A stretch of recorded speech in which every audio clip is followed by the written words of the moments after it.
கர்த்தருடைய பரிசுத்த நாமத்துக்கு மகிமை உண்டாகட்டும். கர்த்தருக்கு பிரியமானவர்களே, மீண்டும் இந்த டெய்லி நியூஸ் ஊழியத்தின் மூலிமா உங்களை சந்திக்க நான் கர்த்தருக்குள் மிகவும் சந்தோஷம் அடைகிறேன். இந்த டெய்லி நியூஸ் ஊழியத்தின் மூலிமா தேவனுடைய வார்த்தையை கேட்குறவங்களை யாவரையும் ஆண்டவராக இயேசுவின் வல்லமையுள்ள நாமத்தில் அடியேன் உங்களை மனதார வாழ்த்துகிறேன்.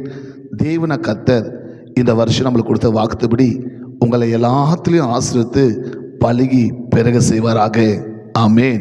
சரி பிரியமானவர்களே, இந்த நாளில் கூட உங்களை விடுதலைக்காக ஜெபிக்க முன்பாக பரிசுத்த வேதாகத்திலிருந்து கர்த்தருடைய வார்த்தையை நம்ம பார்த்து உங்கள் விடுதலைக்காக நான் ஜெபிக்க விரும்புகிறேன்.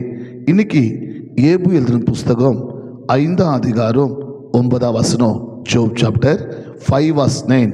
அங்கே தேவனுடைய வார்த்தை சொல்கிறது, எண்ணி முடியாத அதிசயங்களை, எண்ணி முடியாத அற்புத காரியங்களை செய்வேன். ஆமேன்.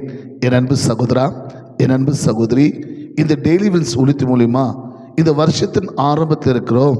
தேவன கர்த்தர் உங்களை பார்த்து சொல்கிறார், என் அன்பு மகளே, என் அன்பு மகனே, உங்கள் வாழ்க்கையில் எண்ணி முடியாத அற்புத காரியங்களை நான் செய்ய போகிறேன். ஆமேன். நீங்கள் விசுவாசித்தீங்கன்னா கர்த்தருடைய மகிமை பார்ப்பீங்க.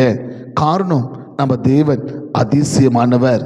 நீங்கள் ஏசாயா 9ஆம் அதிகாரம் 6ஆம் வசனம், எஸ்ஐயா 9:6 அதில் வார்த்தை சொல்கிறது, கர்த்தருக்கு எத்தனோ நாமங்கள் உண்டு, அதில் ஒரு நாமம் அவர் அதிசயமானவர்.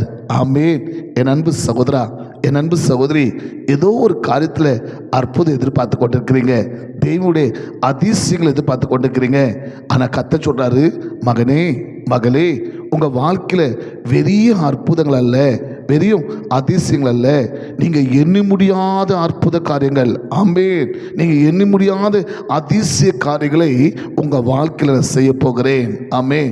என் அன்பு சகோதரா, என் அன்பு சகோதரி, நீங்களும் நானும் ஆராதிக்கிற தேவன் ஒரு சாதாரண தேவன் அல்ல, அவர் அதிசயமானவர், அவர் அற்புதமானவர். அந்த தேவன் சொல்லுகிறாரு, இன்னைக்கு இந்த நிகழ்ச்சி மூலிமா ஏதோ ஒரு அதிசயம், ஏதோ ஒரு அற்புதம் எதிர்பார்த்து இந்த நிகழ்ச்சி நீ வார்த்தை கேட்டுக்கொண்டிருக்கிற. ஆனால் கர்த்தராக தேவன் சொல்றாரு, எண்ணி முடியாத அதிசயங்கள், எண்ணி முடியாத அற்புதங்களை உன் வாழ்க்கையில் செய்ய போகிறேன். விசுவாசிக்கிறீங்களா? விசுவாசத்தோடு ஜெபிக்கலாமா? கர்த்தருடைய ஆசீர்வாதத்தை பெற்றுக்கொள்ளலாமா?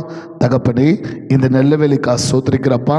இதோ இந்த டெய்லி ஒழித்து மூலிமா உங்களுடைய வார்த்தையை கேட்டு, அப்பா, யாரெல்லாம் அற்புதங்களையும் அதிசயங்களையும் எதிர்பார்த்து கொண்டிருக்கிறாங்களோ அவங்க வாழ்க்கையில் நீங்கள் வாக்கு கொடுத்தீங்களா சுவாமி, எண்ணி முடியாத அதிசய காரியங்கள், எண்ணி முடியாத அற்புதங்களை செய்ய சொன்னீங்களப்பா.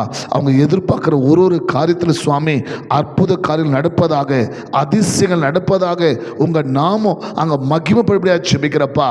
இதோ சுவாமி, இந்த வார்த்தை கேட்டுக்கொண்டிருக்கிற, விசுவாசித்து கொண்டிருக்கிற, அப்பா, நம்பிக்கொண்டிருக்கிற, ஜெபித்து கொண்டிருக்கிற அத்தனை பேர் மேலும் ஏபு 5:9 வசனப்படி, அமேன், ஏசாயா 9:6 வசனப்படி, இயேசுவின் நாமத்தில் எண்ணி முடியாத அதிசயம், எண்ணி முடியாத அற்புதங்கள் நடப்பதாக சாமி. அப்படி செய்து விட்டதுக்காக ஸ்தோத்திரம்.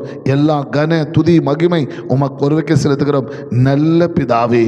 ஆமேன். God bless you.